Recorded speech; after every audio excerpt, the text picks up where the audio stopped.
వాస్తు ఊరికే హిందూసే పాటించాలా? లేకపోతే ఎవరైనా అన్య మతస్థులు కూడా పాటించొచ్చా? అని కొంతమంది అడుగుతూ ఉంటారు. అంటే నా దగ్గరికి హిందూసే కాదు అన్య మతస్థులు కూడా చాలామంది వస్తారు. సార్ మేము హిందూ కాదండి, మేము వాస్తు పాటిస్తే మాకు ఫలితాలు ఉంటాయా? అంటే వాళ్ళకి నేనేం చెప్తానంటే, బాబు వాస్తు అనేది ఒక శాస్త్రం. గాలి, వెలుతురు, నీరు, నిప్పు అందరికి ఒకటే కామన్ కదా! ప్రకృతి అందరికి కామనే. కాబట్టి వాస్తు శాస్త్రానికి కుల మతాలతో సంబంధం లేనటువంటి శాస్త్రం ఇది. నా ఆఫీస్‌లో కూర్చున్నారు. నా ఏసీ, నా రూమ్ మీకు చల్లగా ఉందా? కంఫర్ట్‌గా ఉందా? లేదా? నాది కాబట్టి మీకు చల్లగా ఉండకూడదు కదా! అదేంటి సార్ ఏసీ ఎవరికైనా ఒకటే కదా! అంటే ఇది కూడా అంతే.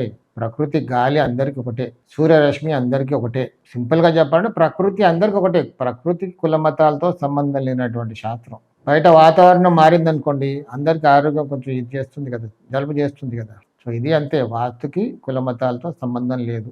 ఎవరైనా పాటించొచ్చు. జీవితాన్ని సుఖమయం చేసుకోవచ్చు.